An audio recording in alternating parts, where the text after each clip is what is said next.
Buldhana police अधीक्षक निलंबित करा, अन्यथा 1 जुलैपासून आमरण उपोषण. धर्मवीर युथ फाउंडेशनचा इशारा. जिल्ह्यात वाढती गुन्हेगारी, अवैध धंदे आणि बिघडलेली कायदा सुव्यवस्था यावरून धर्मवीर युथ फाउंडेशनने पोलीस प्रशासनाच्या कार्यक्षमतेवर गंभीर प्रश्नचिन्ह उपस्थित केले आहे. जिल्ह्याचे पोलीस अधीक्षक निलेश तांबे यांना तात्काळ निलंबित करावे, या मागणीसाठी फाउंडेशनचे संस्थापक अध्यक्ष पृथ्वीराज संजय गायकवाड यांनी गृहमंत्री देवेंद्र फडणवीस यांना जिल्हाधिकाऱ्यांमार्फत निवेदन दिले आहे. 1 जुलै 2026 पर्यंत कारवाई न झाल्यास जिल्हाधिकारी कार्यालयासमोर बेमुदत आमरण उपोषण करण्याचा इशारा त्यांनी दिला आहे. पोलीस अधीक्षकांच्या कार्यकाळात मटका, जुगार आणि अवैध दारू विक्री फोफावली आहे. पोलिसांच्या आशीर्वादाने परराज्यातून गुटखा, गांजा आणि चरसची सर्रास विक्री होत असल्याचा आरोप. शहरातील बंद सीसीटीव्हीमुळे चोऱ्या, घरफोड्या आणि महिलांच्या छेडछाडीच्या घटनांत वाढ झाली आहे. बुलढाणा आणि जळगाव जामोद परिसरातून अल्पवयीन मुली बेपत्ता होण्याचे प्रमाण वाढले आहे. जळगाव जामोद येथील महिला हत्या प्रकरण, ऑनलाईन फ्रॉड आणि गोवंश तस्करी रोखण्यात स्थानिक पोलीस पूर्णपणे अपयशी ठरल्याचे निवेदनात नमूद आहे. काही कर्मचारी पोलीस अधीक्षकांच्या नावाने वसुली करत असल्याचा खळबळजनक आरोपही फाउंडेशनने केला असून प्रशासनाच्या या ढिम्म कारभारावर आता गृह मंत्रालय काय भूमिका घेते याकडे संपूर्ण जिल्ह्याचे लक्ष लागले आहे. जिल्हाधिकाऱ्यांची भेट घेतलेली आहे, शिवसेनेच्या पदाधिकारी सोबत होते. काय नेमक्या मागण्या?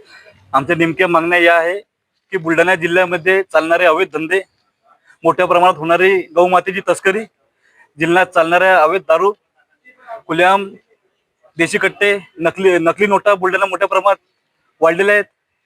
त्याचा व्यवहार देखील सुरू झालेला आहे. जिल्ह्यामध्ये जागोजागी घरफोड्या मोठ्या प्रमाणात झालेल्या आहे.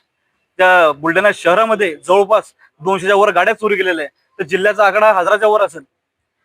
याच्याकरता आम्ही कलेक्टर साहेबांना हे निवेदन देण्याकरता आलेलो की आतापर्यंत आमच्या जिल्ह्यामध्ये नवीन एसपी निलेश तांबे हे साहेब आल्यापासून आतापर्यंत कुठल्याच पद्धतीने त्यांनी या गोष्टी थांबवलेल्या नाही आहेत. उलट त्यांचा जे एसपी हेडक्वार्टर आहे त्याच्या मागे त्यांच्या पोलीसच्या ज्या वस्त्या आहेत तिथे देखील घरफोड्या झालेल्या आहेत. आणि ते देखील अजून देखील ते आरोपी त्यांना सापडण्यात नाही आलेले. त्यानंतर आमचा एक संतप्त असा सवाल आहे, तर हे पोलीस प्रशासन हे जनतेसाठी आहे, पण जनतेला हा मोठ्या पद्धतीचा त्रास का सुरू आहे?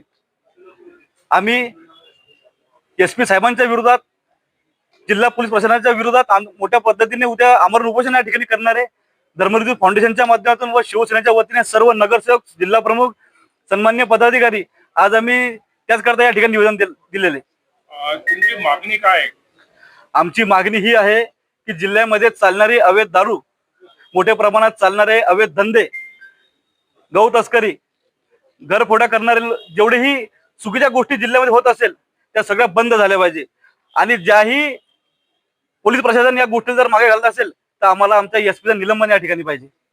फक्त एसपीचंच का? या प्रशासनामध्ये जे कोणी निगडीत असतील त्या सर्वांचं आम्हाला निलंबन पाहिजे.